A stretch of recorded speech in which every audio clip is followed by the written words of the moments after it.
Comme tous les jours, Pierre-Alain arrive à vélo sur son lieu de travail. Ce kiné est actif à l'hôpital liégeois La Citadelle, 30 km avalés grâce à un vélo électrique et certaines précautions indispensables. Il faut d'abord réfléchir en termes d'itinéraire, parce que partager son trajet avec les voitures, on multiplie le risque. Donc, pour ma part, moi j'ai allongé mon trajet d'1 kilomètre pour éviter des zones dangereuses. Il faut aimer le fluo. Si on aime le vélo, il faut aimer le fluo, il faut se faire voir. La mobilité douce gagne du terrain dans les entreprises, que ce soit pour les déplacements domicile-travail ou les déplacements professionnels. Ces bienfaits au niveau santé, environnemental et économique sont largement reconnus tant par les travailleurs que les entreprises elles-mêmes.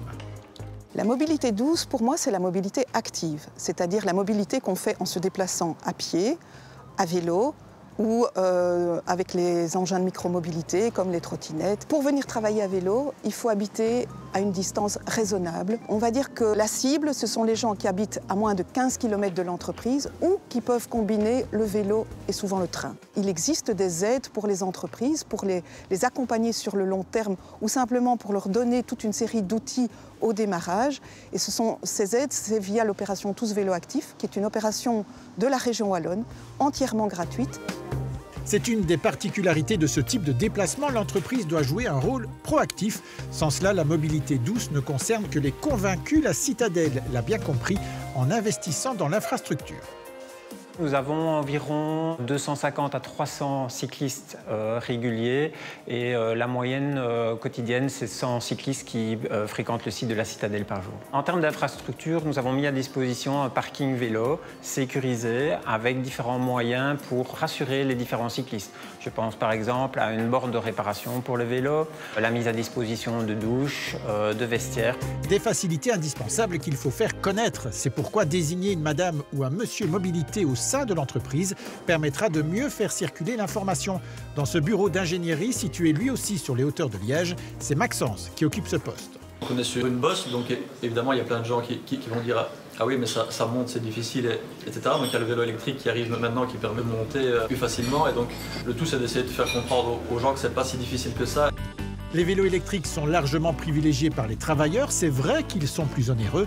Heureusement, des aides financières existent. Dans cette entreprise, c'est au travers du plan cafétéria, c'est-à-dire un budget offert aux travailleurs. On peut le dépenser pour acheter un vélo, tout type de vélo, et on peut également choisir d'investir dans une assurance qui permet de couvrir les dégâts matériels, mais les vols aussi. Et on peut aussi investir dans l'achat de matériel. Le fait de l'acheter via la société, c'est très intéressant. Et donc, ça a beaucoup de succès ici. Et ici, au bureau, 3/4 des personnes qui ont choisi cette option ont choisi un vélo électrique. Autre incitant financier, l'indemnité kilométrique. 25 centimes maximum par kilomètre, entièrement déductible. Combiné à l'économie de ne plus utiliser sa voiture, cela représente une belle somme à la fin du mois. Cette aide n'est pas obligatoire, mais elle existe déjà dans de nombreuses entreprises.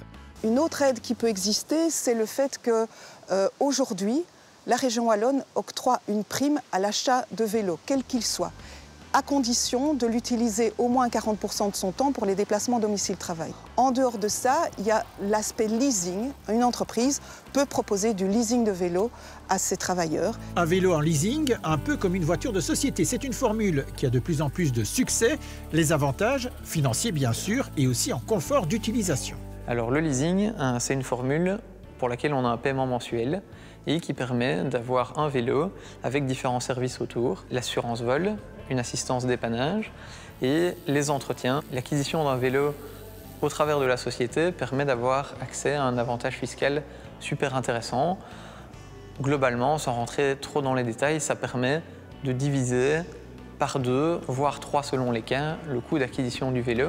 Et à la fin du leasing, le travailleur peut acheter le vélo à un tarif privilégié, ce qui est tout bénéfice pour le portefeuille, tout bénéfice également pour le corps et l'esprit. Ce sont ceux qui pédalent le plus, qui en parlent le mieux. Je fais le choix aussi de venir soit par les bois parce qu'on est au milieu de la forêt ici, soit par la route, j'alterne les plaisirs. C'est avant tout le bien-être, c'est ce qui permet le matin de se connecter à l'hôpital, à son travail, etc. Et surtout le soir de se déconnecter.